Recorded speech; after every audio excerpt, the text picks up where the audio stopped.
सूर्य की महिमा के प्रसंग में राजा राज्यवर्धन की कथा। फर्स्ट की बोलते हैं, भगवान आपने आदिदेव भगवान सूर्य के महात्म्य का ही स्वरूप का विस्तार पूर्वक वर्णन किया है। अब मैं उनकी महिमा का ही वर्णन सुनना चाहता हूँ, आप प्रसन्न होकर बताने की कृपा करें। मार्कंडेय जी कहा कि ब्राह्मण, मैं तुम्हें आदिदेव सूर्य का ही महात्म बतलाता हूँ, सुनो।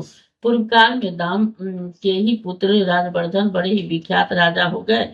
वे अपने राज्य का ही धर्म पूर्वक पालन करते थे, इसलिए वहां से धर्म उनकी दिनों दिन वृद्धि होने लगी। उस राजा के ही शासनकाल में समस्त राष्ट्र तथा नगरों और गांवों के लोग अत्यंत स्वस्थ एवं प्रसन्न रहते थे। वहां कभी कोई उत्पात नहीं होता था, रोग भी नहीं सताता था, सांपों के काटने का तथा अनावृष्टि का ही भय भी नहीं था। राजा ने बड़े ही बड़े यज्ञ किए, याचकों को दान दिए और धर्म के अनुकूल रहकर ही विषयों का उपभोग किया। इस प्रकार राज्य करते तथा प्रजा की भली भांति पालन करते हुए उस राजा के 7,000 वर्ष बीत गए, मानो एक ही दिन व्यतीत हुआ हो। दक्षिण देश के राजा विदुरस की पुत्री माननी राजवर्धन की पत्नी थी। एक दिन वह सुंदरी राजा के मस्तक में ही तेल लगा रही थी। उस समय वह राज परिवार के ही देखते देखते आंसू बहने लगी। रानी के आंसू की बूंदें जब राजा के शरीर पर पड़ी तो उसे मुख पर ही आंसू बहाते देख उन्होंने माननी से पूछा, देवी यह यह क्या? स्वामी के इस प्रकार से पूछने पर उस मानस्विनी ने कहा कि कुछ नहीं। जब राजा के बार बार पूछने पर तब उस सुंदरी ने राजा को केश राशि में से एक पका हुआ बाल दिखा और कहा कि राजन, यह देखिए, क्या यह मुझ अभागिन के लिए खेत की बात नहीं है?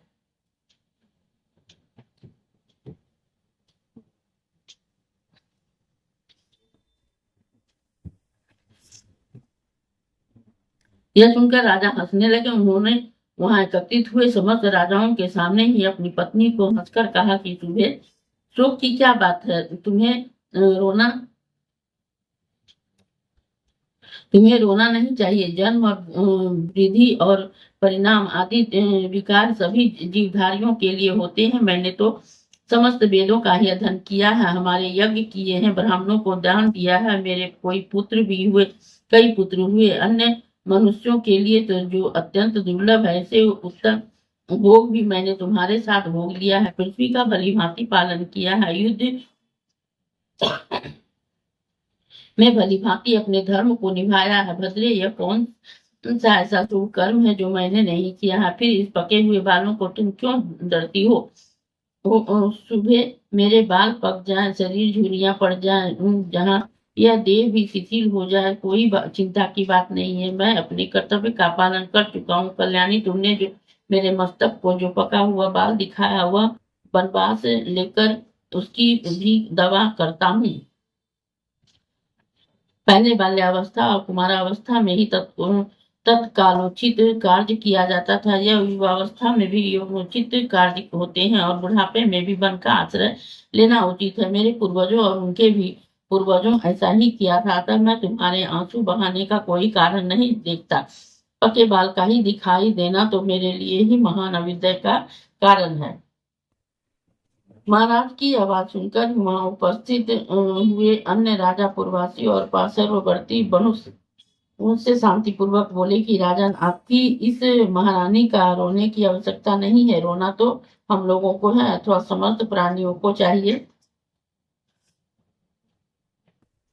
क्योंकि आप हमें छोड़कर वनवास लेने की बात मुंह से निकाल रहे हैं। महाराज, आपने जो हमारा लालन पालन किया है, आपके चले जाने पर ही यह सुनकर हमारे प्राण निकले जाते हैं। आपने 7,000 वर्षों तक इस पृथ्वी का पालन किया है। अब आप वन में जाकर जो तपस्या करेंगे, वह इस पृथ्वी पालन जनित पुण्य की ही 16वीं कला के बराबर भी नहीं हो सकती। राजा ने कहा कि मैंने 7,000 वर्षों तक इस पृथ्वी का पालन किया, अब मेरे लिए यह वनवास का समय आ गया है। मेरे कई पुत्र हो गए हैं और मेरी संतानों को देखकर ही थोड़े ही दिनों में यमराज मेरे यहाँ रहना नहीं सकेगा। नागरिकों, मेरे मस्तक पर जो यह सफेद बाल दिखाई देता है, इसे अत्यंत ही भयानक कर्म करने वाले मृत्यु का दूत है। समझो, मैं मैं राज्य पर ही अपने पुत्र का अभिषेक करके सब भोगों को त्याग दूंगा और वन में रहकर ही तपस्या करूंगा। जब तक यमराज के सैनिक नहीं आते तभी तक ही यह सब कुछ मुझे कर लेना होगा। तदंतर वन में ही जाने की इच्छा से महाराज ने ज्योतिषियों को बुलाया और पुत्र के राज्याभिषेक के लिए ही शुभ दिन और लग्न पूछे। राजा की बात सुनकर ही शास्त्र दर्शी ज्योतिषी व्याकुल हो गए। उन्हें दिन लग्न होरा आदि का ही ठीक ज्ञान न हो सका। तदंतर ही अन्य नगरों अधीनस्थ राज्यों तथा नगर से भी बहुत से श्रेष्ठ ब्राह्मण आए और वन में जाने के लिए उत्सुक राजा राजवर्धन से मिले। उस समय उनका माथा कांप उठा। वे बोले कि राजन, हम पर प्रसन्न होइए और पहले की भांति अब भी हमारा पालन कीजिए। आपके वह चले जाने पर समस्त जगत संकट में पड़ जाएगा और आप ऐसा यत्न करें कि जिससे जगत को कष्ट न हो। इसके बाद ही मंत्रियों, सेवकों और युद्ध वृद्ध नागरिकों और ब्राह्मणों ने मिलकर सलाह की अब यहाँ क्या करना चाहिए। राजा राजवर्धन अत्यंत धार्मिक थे। उनके प्रति सब लोगों का अनुराग था। इसलिए सलाह करने वाले लोगों में ही यह निश्चय हुआ कि हम सब लोग एकाग्रचित एवं भली भांति ही ध्यान परायण होकर तपस्या द्वारा ही भगवान सूर्य की आराधना करके इस महाराज के लिए ही आयु की प्रार्थना करें। इस प्रकार एक निश्चय करके ही कुछ लोग अपने घरों पर ही विधि पूर्वक अर्ध उपचार आदि उपहारों से भगवान भास्कर की पूजा करने लगे। दूसरे लोग मौन रहकर ही ऋग्वेद, यजुर्वेद तथा सामवेद के जब से ही सूर्यदेव को संतुष्ट करने लगे। अन्य लोग निराहार रहकर ही नदी के तट पर ही निवास करते हुए ही तपस्या के द्वारा ही भगवान सूर्य को आराधना में लगे गए। कुछ लोग ही अग्निहोत्र करते, कुछ दिन रात सूर्य का ही पाठ करते और कुछ लोग सूर्य की ही ओर दृष्टि लगाकर खड़े रहते।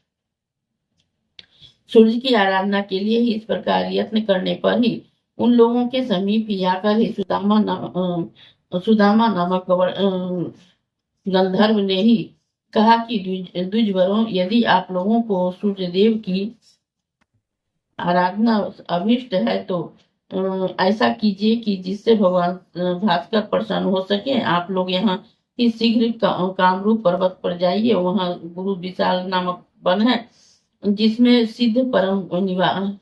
सिद्ध पुरुष निवास करते हैं। वहां पर ही एकाग्रचित होकर आप लोग सूर्य की आराधना करें। वह परम हितकारी सिद्ध क्षेत्र है। वहां आप लोगों की सब कामनाएं पूर्ण होगी। सुदामा की यह बात सुनकर ही वे समस्त द्विज गुरु विशाल वन में गए। वहां उन्होंने ही सूर्य देव का पवित्र और सुंदर मंदिर देखा। उस स्थान पर ब्राह्मण आदि तीनों लोग वर्णों के लोग मिताहारी एवं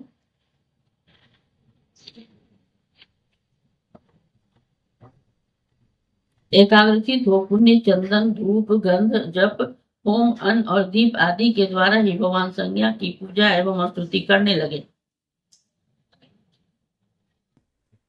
ब्राह्मण बोले, देवता, दानव, यक्ष, ग्रह और नक्षत्रों में भी जो सबसे अधिक तेजस्वी और उन भगवान सूर्य की हम शरण लेते हैं। जो ही देवेश्वर भगवान सूर्य आकाश में स्थित होकर ही चारों ओर प्रकाश फैलाते हुए अपनी किरणों से पृथ्वी और आकाश को व्याप्त किए रहते हैं, उनकी हम शरण लेते हैं।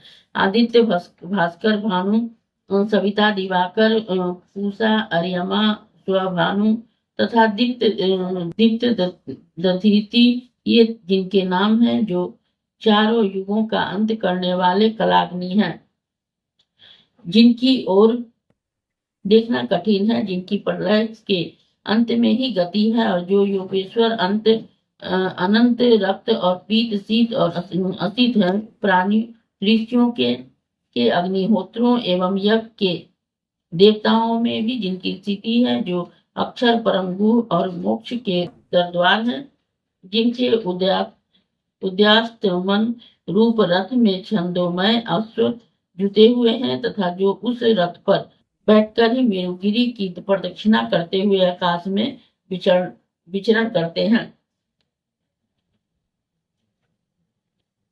अनित्र और नित्य दोनों ही जिनके स्वरूप हैं, जो भिन्न भिन्न पुण्य तीर्थों के रूप में ही विराजमान है, एकमात्र जिन पर इस विश्व की रक्षा निर्भर है, जो कभी चिंतन में नहीं आ सकते हैं, उस भगवान भास्कर को की हम शरण लेते हैं, जो ब्रह्मा, महादेव, विष्णु, प्रजापति, वायु, आकाश, जल, पृथ्वी, पर्वत, समुद्र, ग्रह, नक्षत्र और चंद्रमा आदि है। वनस्पति, वृक्ष और औषधियां हैं, जिनके स्वरूप हैं, जो व्यक्त और अव्यक्त प्राणियों में स्थित है। उन भगवान सूर्य को हम शरण लेते हैं। ब्रह्मा, शिव और विष्णु के जो रूप हैं, वे आपके ही हैं। जिनके 3 स्वरूप हैं, वे ही भगवान भास्कर हैं। हम पर प्रसन्न हो, जिन अजन्मा जगदीश्वर के अंग में ही यह संपूर्ण जगत स्थित है, तथा जो जगत के जीव है, वे भगवान सूर्य हम पर प्रसन्न हो, जिनका एक ही परम प्रकाशमान रूप ऐसा है, जिसकी ओर प्रभा पुंज की अधिकता के कारण ही देखना कठिन हो जाता है, तथा जिनका दूसरा रूप चंद्रमा है, जो अत्यंत सौम्य है, वे ही भगवान भास्कर हम पर प्रसन्न हो। इस पर भक्ति पूर्वक ही स्तवन और पूजन करने वाले उन द्विजों पर ही 3 महीनों में ही भगवान सूर्य प्रसन्न हुए और अपने मंडल से निकलकर उसी के समान ही कांति धारण किए। वे नीचे उतरे और दुर्दर्श होते हुए भी उन सबके समक्ष प्रकट हो गए। तब उन लोगों ने अजन्मा सूर्य देव को स्पष्ट रूप से दर्शन करके उन्हें भक्ति से विनीत होकर ही प्रणाम किया। उस समय उनके शरीर में रोमांच और कंप हो रहा था। वे बोले कि सहस्त्र किरणों वाले सूर्य देव, आपको बारंबार नमस्कार है। आप सबके हेतु और संपूर्ण जगत के विजय केतु हैं। आप ही सबके रक्षक, सबके पुण्य संपूर्ण यज्ञों के आधार और योग वेताओं के ध्येय हैं। आप हम पर प्रसन्न हो। मार्कंडेय जी कहते हैं, तब भगवान सूर्य के ने प्रसन्न होकर सब लोगों से कहा कि द्विजगण, आपको जिन वस्तुओं की इच्छा है वह मुझसे मांगो। यह सुनकर ही ब्रह्म ने आदि वनों में लगे लोगों ने उन्हें प्रणाम करके कहा कि अंधकार का नाश करने वाले भगवान सूर्यदेव, यदि आप हमारी भक्ति से प्रसन्न हैं, तो हमारे राजा राजवर्धन निरोग, शत्रुजी विजयी, सुंदर केशों से युक्त तथा स्थूल यौवन वाले होकर ही 10,000 वर्षों तक जीवित रहे। तथास्तु कहकर ही भगवान सूर्य अंदर ध्यान हो गए। वे सब लोग भी मनोवांछित वर पाकर ही प्रसन्नता पूर्वक महाराज के पास लौट आए। वहां उन्होंने सूर्य के स्वयंवर पाने आदि से सब बातें यथावत का सुना। यह सुनकर रानी माननी को बड़ा ही हर्ष हुआ, परंतु तब राजा बहुत देर तक भी चिंता में पड़े रहे। वे उन लोगों से कुछ न बोले और माननी का ही हृदय हर्ष से भरा हुआ था। वह बोली कि महाराज, बड़े भाग्य की से आयु की वृद्धि होती है। आपका अभ्युदय हो राजन। इतने बड़े अभ्युदय के समय आपको प्रसन्नता क्यों नहीं होती? 10,000 वर्षों तक आप निरोग रहेंगे और आपको जवानी स्थिर रहेगी, फिर भी आपको खुशी क्यों नहीं होती?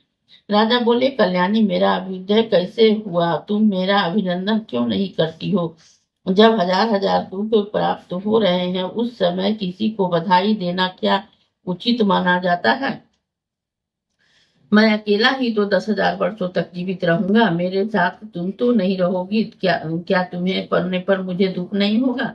पुत्र पौत्र पर पौत्र, इष्ट बंधु बांधव, भक्त सेवक तथा मित्रगण, वे सब मेरे आंखों के सामने मरेंगे। उस समय मुझे अपार दुख का सामना करना पड़ेगा। जिस लोगों ने अत्यंत दुर्बल होकर ही शरीर की नालियां सुखाकर मेरे लिए तपस्या की, वे सब में तो मरेंगे और मैं भोग भोगते हुए जीवित रहूंगा। ऐसी दशा में मैं क्या धिक्कार देने योग्य नहीं हूँ? सुंदरी, इस प्रकार मुझ पर यह आपत्ति आ गई है। मेरे अभ्युदय नहीं हुआ है, यह क्या तुम इस बात को नहीं समझती? फिर क्यों मेरा अभिनंदन कर रही हो? माननी बोली कि महाराज, यह आप जो कहते हैं वह सब ठीक है। मैंने क्या पूर्ववासियों ने ही आपके प्रेम बस इस दोष को की ओर नहीं देखा है? अनरनाथ, ऐसी अवस्था में क्या करना चाहिए, यह आप ही सोचे, क्योंकि भगवान सूर्य ने प्रसन्न होकर जो कुछ कहा है वह अन्यथा नहीं हो सकता। राजा ने कहा कि देवी पूर्ववासियों और सेवकों ने प्रेमवश मेरे साथ जो उपकार किया है उसका बदला चुकाए बिना मैं किस प्रकार भोगूंगा? यदि आप भगवान सूर्य ने ऐसी कृपा की है तो समस्त प्रजा वर्ग, तुम अपने पुत्र पौत्र पर पौत्र और मित्र भी जीवित रह सके, तो मैं राजसिंहासन पर बैठकर ही प्रसन्नता पूर्वक भोगों का भोग कर सकूंगा। यदि वे ऐसी कृपा नहीं करेंगे तो मैं उसी कामरूप पर्वत पर ही निराहार रहकर ही जब तक तपस्या करूंगा तब तक ही इस जीवन का अंत न हो जाए।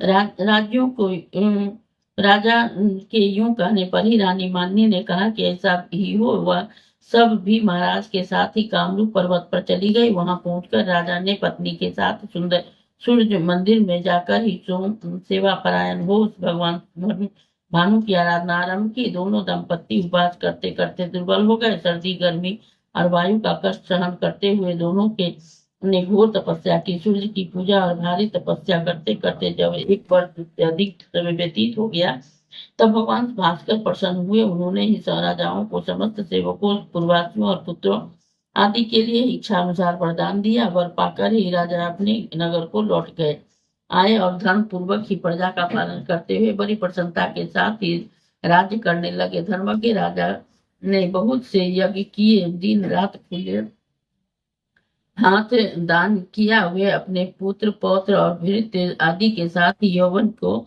स्थिर रखते हुए 10,000 वर्षों तक जीवित रहे। उनका यह चरित्र देखकर भृगुवंशी प्रमति ने ही विस्मित होकर यह गाथा गाई। ओह भगवान सूर्य के भजन से कैसी शक्ति है जिससे कि राजा रजवर्धन अपने तथा स्वजनों के लिए ही आयु वर्धन बन गया। जो मनुष्य ब्राह्मणों के मुख से ही भगवान सूर्य की इस उत्तम महात्मा का श्रवण तथा पाठ करता है वह 7 रात के लिए भी पापों से मुक्त हो जाता है। और मुनिश्रेष्ठ इस प्रसंग से सूर्यदेव को मंत्र आए उसमें से एक एक का भी यदि तीनों संध्याओं के समय ही जप किया जाए तो वह समस्त पापों का नाश करने वाला होता है। सूर्य के जिस मंदिर में इस समूचे महात्मा का पाठ किया जाता है वहां भगवान सूर्य अपना सानिध्य नहीं छोड़ते। अतः भगवान यदि तुम्हें महान सूर्य पुष्प की पुण्य की प्राप्ति अभिष्ट हो तो सूर्य के इस उत्तम महात्मा को मन ही मन धारण कर जप करते रहो। द्विश्रेष्ठ जो सोने के सिंह और अत्यंत सुंदर शरीर वाली दुधारू गाय दान करता है तथा जो अपने मन को ही संयम में रखकर 3 दिनों तक ही इस महात्मा का श्रवण करता है उस दोनों के समान ही पुण्य फल की प्राप्ति होती है।